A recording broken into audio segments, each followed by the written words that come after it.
है ना? हाँ हाँ मम्मी, वो तो बस मुझे नींद नहीं आ रही थी।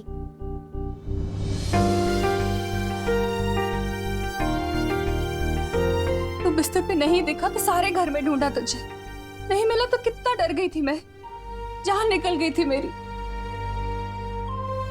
आप चिंता मत करो मम्मी, जब तक आप मेरे साथ हो मेरे साथ कुछ बुरा नहीं हो सकता।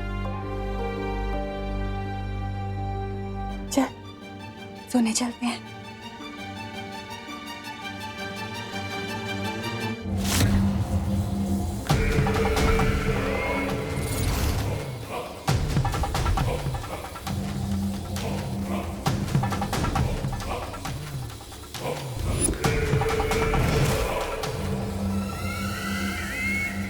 बस थोड़ी देर में भैरानी इस कभी ना होने वाले बालवीर को इस काल जल में डुबाएगी और काल जल को छूते ही वो बन जाएगा तिम्नासा का गुलाम कालवीर।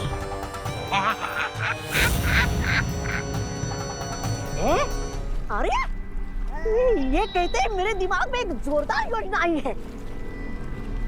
कैसी योजना? कि अगर तिम्नासा के बजाय मैं फटाक से जाके विमान को काल जल में डुबा दूंगा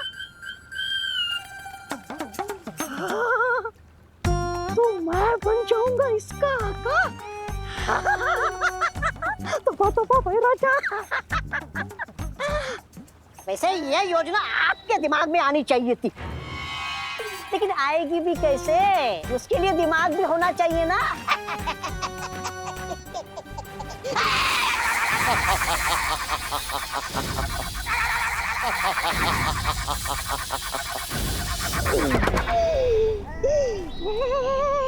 बेवकूफ, इस रेखा को लांघने की कोशिश मत करना।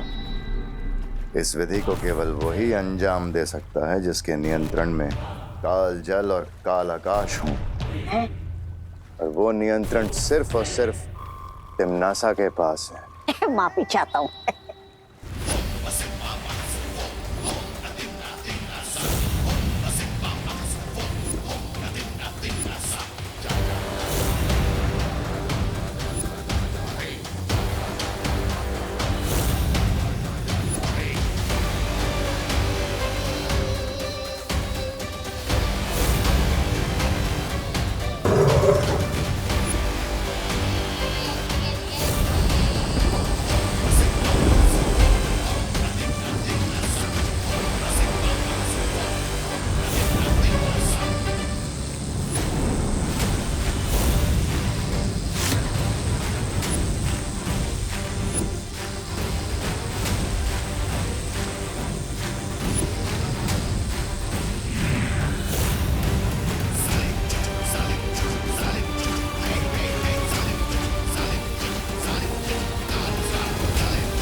भैराजा, ओ अरे रे रे, माफी चाहता हूँ। काल लोग के कभी ना होने वाले भैराजा, आपका दिमाग है ना थोड़ा सुस्त है। ऐसा मैं नहीं, काल लोग वाले बोलेंगे। ये देखकर कि आपने आकाश और धरती का रास्ता तो बंद कर दिया, लेकिन वो बालवीर काल जल से निकल आया और बोला था पाप। बेवकूफ, इस काल जल को अगर कोई छू भी लेगा तो पता है क्या होगा?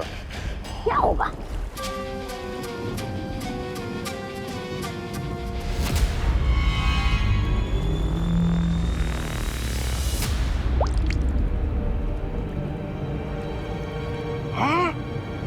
इस काल जल को छूते ही वो इंसान भाप बन जाएगा। हाँ? फिर तो ये उत्तराधिकारी थोड़ी देर में कालजल नहीं, भाप का बादल बनकर ऊपर मंडराएगा। बेवकूफ, इस काल जल पे केवल तिम्नासा का नियंत्रण है। जिसे भी वो इस जल में अपनी मर्जी से डालेगी उसे कुछ नहीं हो सकता। ओह अच्छा, समझ गया। भैरानी जिसे काल जल में डालेगी उसका होगा और जो खुद से काल जल में जाएगा उसका हो जाएगा स्वाहा। वाह!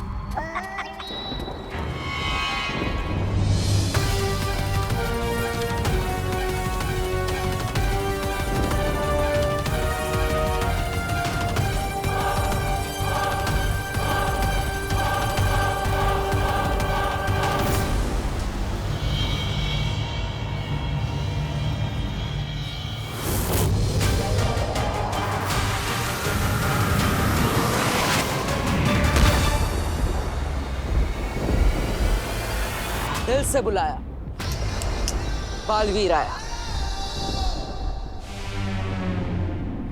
काल लोग तो पहुंच गया, अब तुरंत ही विमान को लेकर यहां से निकलना होगा।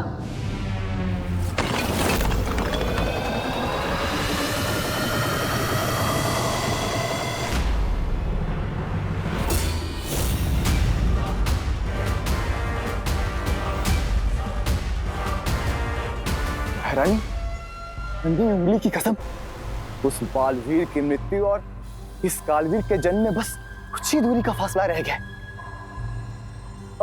अब किस बात का वो कर रही हैं आप? इंतजार। बालवीर आ चुका है।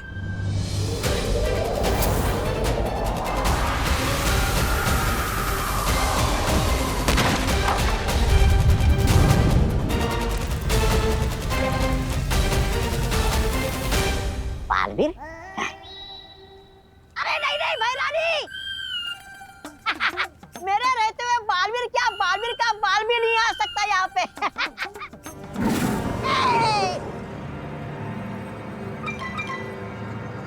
तिमनासा, चिंता मत करो, मैंने काल लोक के कोने कोने को मंत्रों से बांध दिया है।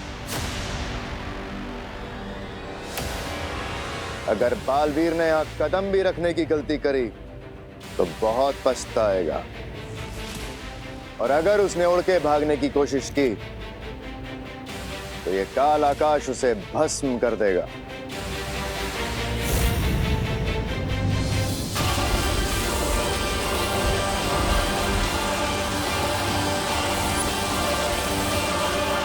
बालवीर की जो गिनती की सांसें बची हैं वो तुम्हारा काल स्नान पूरा करने तक उखड़ जाएंगी।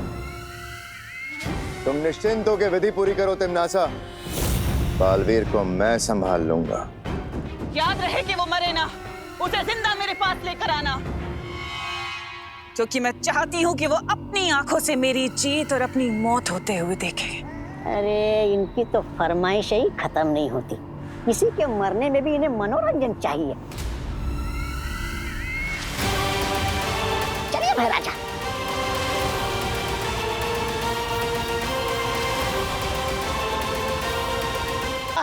हाथ कैसा है? बस ठीक है काका। अरे बहुत खुश लग रहे हो, सारे के सारे दांत चमका रहे हो, एक दांत भी छोड़ा नहीं, क्या बात क्या है यार? अरे काका क्या बताऊं आपको, वो मंदिर स्थापना की तैयारी करके आ रहा हूँ, पूरा 1001 रुपए का चंदा चढ़ाया है। काका मंदिर की तख्ती पे ना अपना नाम आएगा। नहीं होगा ऐसा, ऐसा हरगिज नहीं होगा। मंदिर ईश्वर की भक्ति और उनके आशीर्वाद से बनता है, चंदों से नहीं। मैं अभी जाके कमेटी में बात करता हूँ और सबकी तख्ती में से नाम निकलवाता हूँ। नहीं काका, सुनो तो सुनो। छेड़ा, बरसों बाद भारत नगर में मंदिर बना है, मंदिर में लोगों का नहीं सिर्फ भगवान का नाम होगा, बस। काका बात सामड़ो।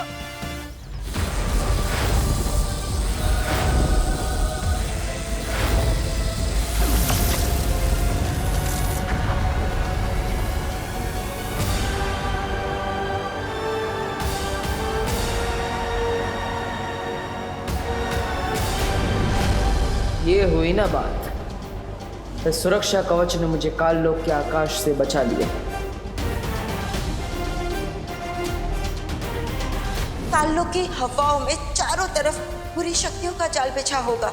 अच्छी नियत से किया गया जादू बुरी नियत पर हमेशा हावी होता है माँ। मैं अपने चारों तरफ एक ऐसा सुरक्षा कवच बनाऊंगा जिसमें ना ही काल लोक की हवा होगी और ना ही काल लोक का आकाश। इस सुरक्षा कवच के लिए हर परी को अपनी शक्तियां बालवीर को देनी होंगी।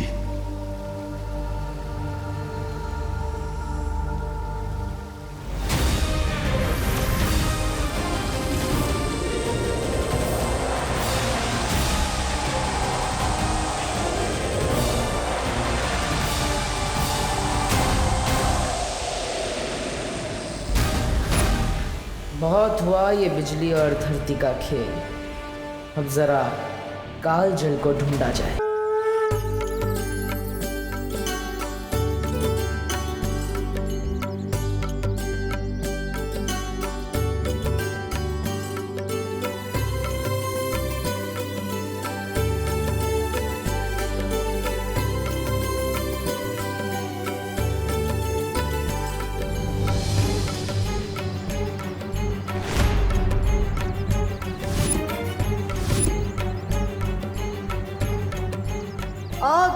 आग को देखते ही मेरा दिल धबड़ धबड़ करने लगता है। एक बार हाथ जला चुका हूँ, वापस नहीं जलवा सकता।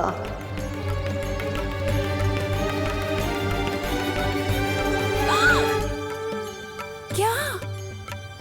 सॉरी मम्मी, वो हाथ से थाली फिसलने वाली थी। मैं हूं ना, डरो नहीं, पूजा करो ऐसे।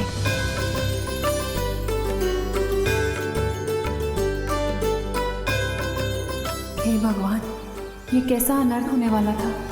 विवान के हाथ से आरती की थाली गिर रही थी। ये अच्छा संकेत नहीं हो सकता।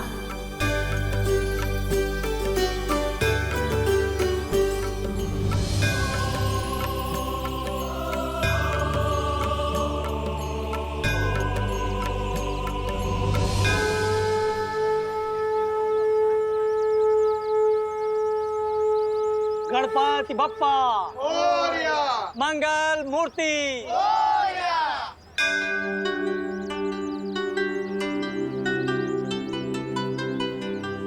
क्या बात है बेटी, तुम बहुत परेशान लग रही हो। ऐसा लगता है किसी दुविधा में हो।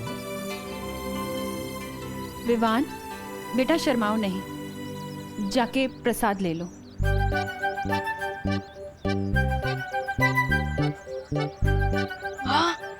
मोतीचूर के लड्डू। लड्डू देखते ही मेरा दिल खुशी के मारे धबड़ धबड़ करने लगता है। समझे कि नहीं समझे? पंडित जी, वैसे तो विवान हमेशा मेरी आंखों के सामने रहता है, लेकिन पता नहीं क्यों कुछ ठीक नहीं लग रहा। मन बहुत बेचैन है। मुझे ऐसा लग रहा है जैसे मेरे विवान पर कोई बहुत बड़ी मुश्किल आने वाली है। माँ का दिल ऐसा ही होता है बेटा। तुम बस भगवान से प्रार्थना करो, वही तुम्हारी बेचैनी को दूर कर सकते हैं। जी।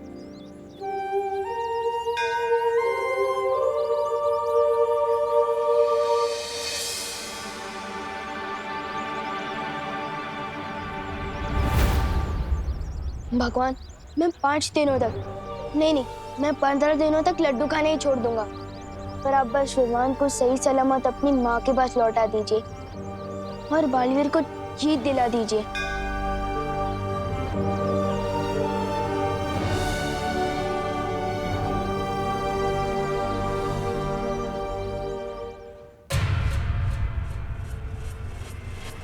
रुको। इसी जगह से बालवीर मेरा बनाया हुआ सुरक्षा कवच भेद कर अंदर गया है। अरे वाह, फिर तो बधाई हो महाराजा। आपके बनाए हुए धरती आकाश वाले चक्रव्यूह में फंसकर बालवीर की हड्डियों का तो दंत मंजन बन गया होगा। बालवीर छाप दंत मंजन। वाह।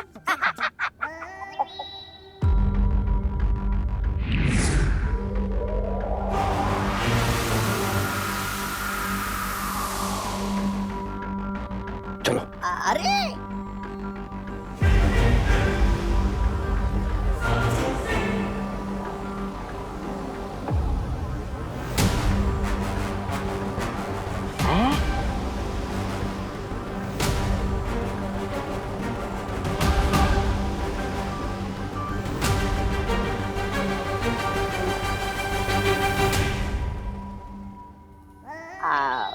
आपको देख के लग तो रहा है महाराजा कि आप कुछ सोच रहे, पर बिना दिमाग के सोचने में दिक्कत नहीं होती महाराजा। ऐसा मैं नहीं, कालोक वाले बोल रहे बाहर। चुप बेवकूफ। मुझे यहाँ से गलत संकेत मिल रहे हैं। बालवीर अभी भी सही सलामत है और यहीं आसपास है। क्या? आपके बनाए हुए चक्रव्यूह में चूहा पकड़ में नहीं आ सकता, बालवीर क्या खाक आएगा? ऐसा मैं नहीं बोल रहा हूँ, कालोक वाले बोलेंगे जब उन्हें पता चलेगा कि ये। जब पतंगे की मौत आती है ना, वो खुद ब खुद उड़ के दिए की तरफ जाता है। बालवीर भी यही कर रहा है। वो जरूर कालजल के पास गया होगा। चलो। अरे भैरानी विजय हो। अन्नी उंगली की कसम, हैरानी की जय जयकार केवल काललोक में नहीं, पूरे ब्रह्मांड में गूंजेगी। पूरे ब्रह्मांड में भैरानी की जय, भैरानी की जय।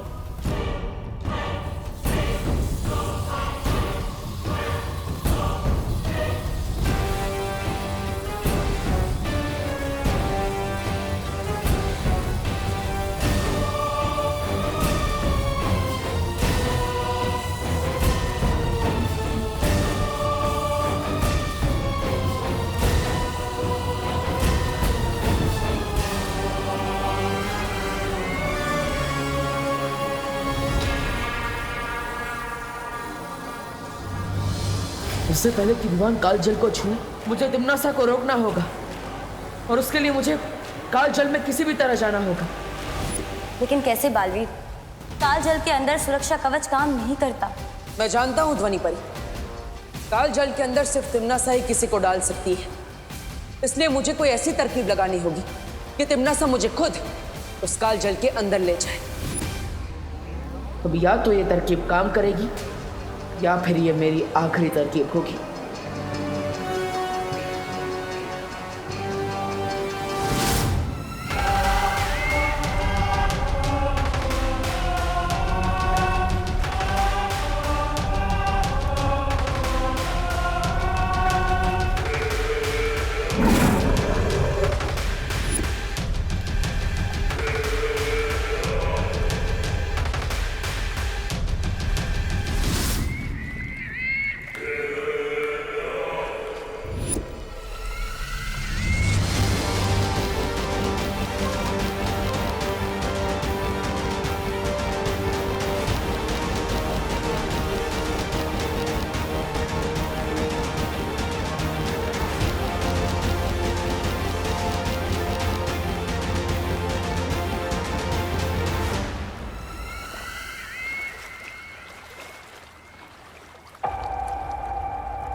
अब समय है इस तरकीब के अंतिम पड़ाव को पार करने का।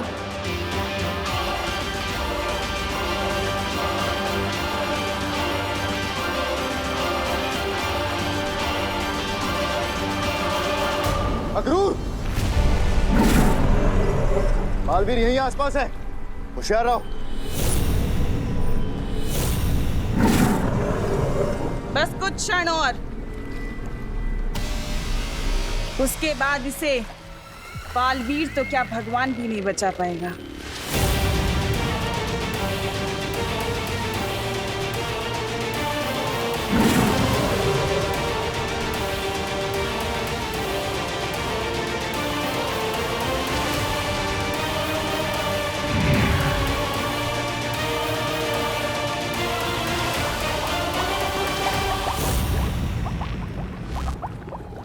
ये हो क्या रहा है यहाँ?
चाहे कुछ भी हो जाए, मैं विवान को बचाने के लिए काललोक जरूर जाऊंगा।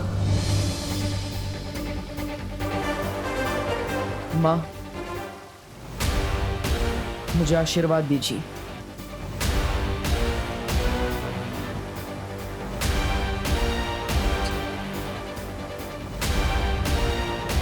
विजयी होकर आना। खुश रहो बालवीर।